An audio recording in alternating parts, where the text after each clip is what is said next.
자, 다음에 미국의 자산 이전하는 방법. 영주권 얘기를 먼저 했는데, 미국의 자산 이전하는 방법 중에서 보면은 해외 부동산 취득 신고라고 하는 게 제일 많이 알려져 있어요. 돈은 무한대로 보낼 수 있어요. 여러분들 그 자금 축소 조사만 제대로 되면, 내가 자금 축소 조사해봤더니 5조 원을 보낼 수 있더라. 그럼 5조 원어치 부동산 살 수 있어요. 미국에 계약서만 있으면 돼요. 그러니까 어떻게 보면 되게 쉽다고 생각을 해요. 미국에다 부동산 누구 아는 사람 해가지고 부동산 계약서만 있으면 돈을 보낼 수가 있으니까. 그렇죠? 하는데 저는 이거를 절대로 권하지 않습니다. 밑에 있는 거 두 개를 권해요. 해외 현지법인 직접 투자. 해외에다가 LLC라고 하는 현지법인을 만드는 거예요. 그래서 내가 부동산을 사는 게 아니라 LLC의 지분을 사는 거야. 그 LLC가 부동산을 사는 겁니다. 그렇게 되는 거예요. 그러니까 다시 얘기해서 부동산을 직접 사는 게 아니라 부동산을 법인을 만들어가지고 그 법인의 지분을 내가 사는 거지. 요즘 한국에 부동산 법인이 너무 많이 생겼어요. 그거는 절대 바람직하지 않아요. 제가 하는 거 아닙니다. 나중에 말씀드릴게요. 근데 어찌됐건 해외 현지법인 직접 투자를 하게 되면은 부동산이라고 하는 실물을 사는 게 아니라 그 부동산을 포장하고 있는 법인의 지분을 사는 거지. 그렇게 되면은 굉장히 여러 가지 장점이 생깁니다.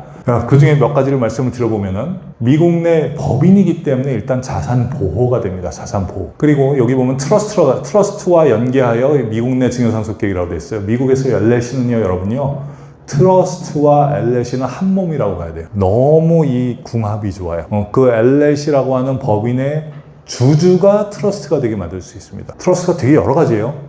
어떤 트러스트도 LLC하고 그냥 직통으로 통신이 돼요. 근데 한국의 법인은 그런 게 안 돼요. 미국에도 법인이 있어요. 그런 걸로 만들면 큰일 나는데, 정말 놀랍게도 제가 이렇게 LLC 만들으라고 맨날 여러분들 몇 년째 떠들고 있는데, 그 미국에다 LLC 만드는 사람들 보면 90%가 법인을 만들어. 진짜예요. LLC를 만들으라고 했는데 LLC를 만든 다음에 법인으로 바꿔요. 이 사람은 LLC 만들려고 한 사람은 그게 법인이 됐는지 안 됐는지도 몰라. 그냥 뭐 사인하라고 해서 했대. 그랬더니 법인이야. 그럼 완전히 망가진 거예요. LLC는 LLC로 존재할 때가 제일 좋은 겁니다. 마지막으로 미국의 생명보험이에요. 돈이 여기서 나갈 때 부동산 취득으로 나갈 수도 있지만은, 그리고 해외 현지법인 직접 투자 방법으로 나갈 수도 있지만은 생명보험료를 내는 방향으로 나갈 수도 있어요.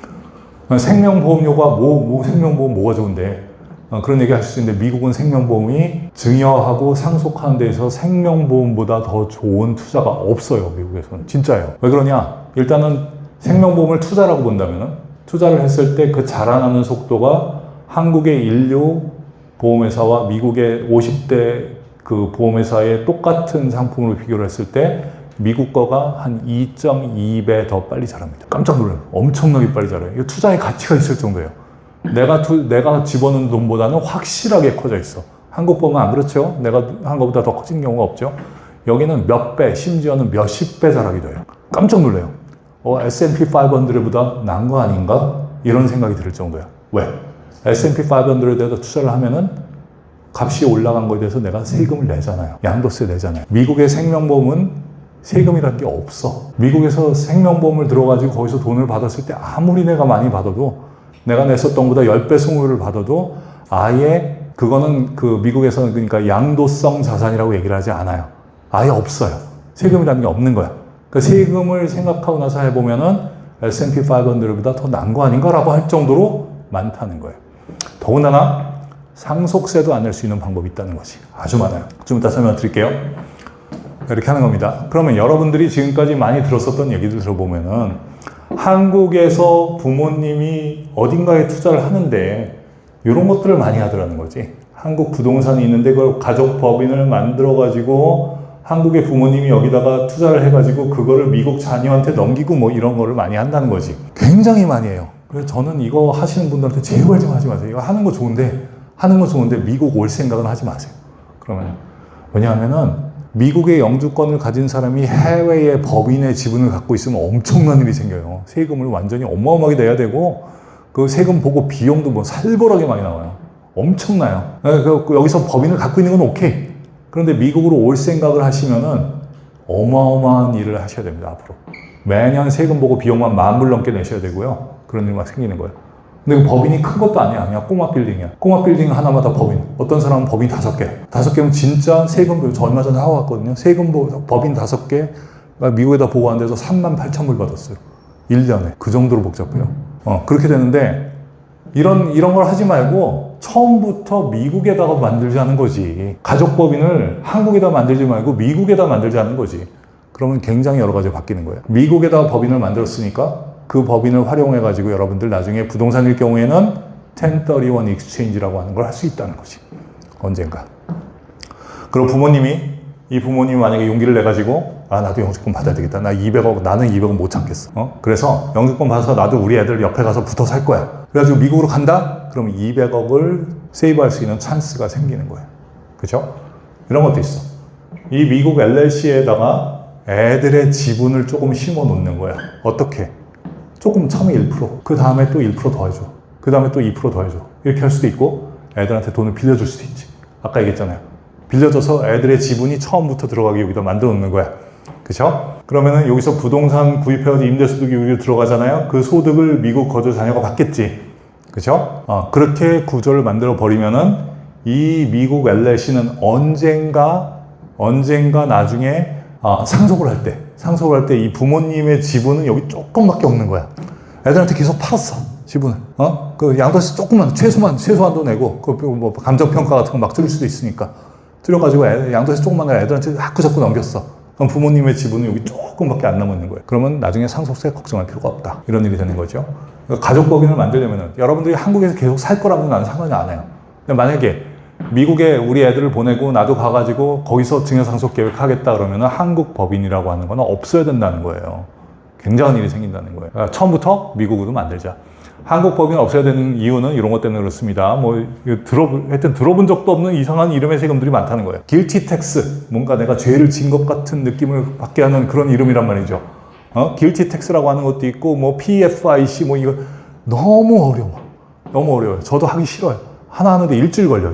진짜 일주일 걸렸어요. 법인 5개 하는데. 그래서 이런 것들을 하지 않으려면은 이렇게 넘어가자 하는 겁니다. 이런 건 하지 말자. 이런 거 하지 말고 처음부터 미국 LLC 만들어라 라고 말씀을 드리고 있습니다.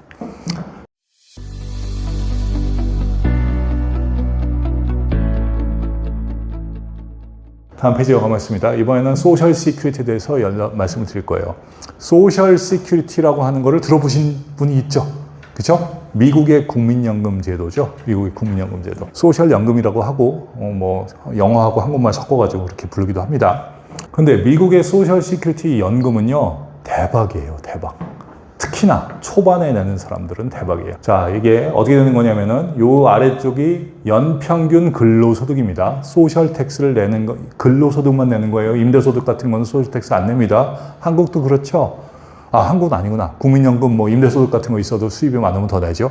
미국에서 이 국민연금은 근로소득이 있을 때만 내는 거예요. 축복받은 거예요. 왜 그러냐면은 근로소득을 1년에 2만 불 보고하는 사람, 4만 불 보고하는 사람, 6만 불 보고하는 사람 이렇게 많겠죠. 그러면 여기는 뭐냐면은 은퇴하고 나서 받는 돈이에요. 은퇴하고 나서 내가 한 달에 받는 돈이 이게 이렇게 더 많이 내면은 많이 낼수록 많이 받는 게 너무 당연한데 그게 직선이 아니라는 거예요. 직선이 아니고 이렇게 꺾여 중간에. 그래서 이렇게 꺾였다가 또 한 번 이렇게 꺾였다가 또 한 번 이렇게 꺾이고 이렇게 가는 거예요. 꺾인다는 게 무슨 얘기냐? 이 초반에 있는 사람들은 무지무지하게 늘어난다는 얘기야. 4배 받아요, 4배. 4배라는 게 의미가 뭔지 한번 내가 얘기를 해볼게요. 내가 지금 1,000불 냈어, 세금을. 국민연금 1,000불, 소셜텍스 1,000불 냈어. 그러면 나라에서 그 자리에서 3,000불을 보태가지고 4,000불을 만들어준다는 얘기예요. 선이자 300%야. 내가 1,000불 냈더니 내 계좌에 4,000불이 쌓여있는 거야. 그게 미국의 국민연금이에요. 처음에 시작할 때 그래요, 시작할 때. 물론 계속 그러는 게 아니야. 처음에 여기 시작해가지고 요 정도 갈 때까지는 굉장히 효과가 좋다는 얘기예요. 근데 더 좋은 게 있어. 내가 국민연금을 받게 되면, 미국에서 국민연금을 받게 되면은 우리 와이프는 평생 동안 근로소득을 한 번도 보고하지 않았어도 내가 받을 돈의 절반을 자동으로 받아요. 그러니까 미국에 처음에 가면 어떻게 되느냐? 둘 중에 한 명만 내라 이거지. 둘 중에 한 명만. 내가 1,000불 내고 우리 와이프가 1,000불 내는 것보다 나 혼자 2,000불 내는 게 더 좋다는 얘기예요. 내가 1,000불 내고 우리 와이프가 1,000불 내면은 내가 1,000불에 대한 거 받는 거고 우리 와이프가 1,000불에 대한 거 받는 거예요.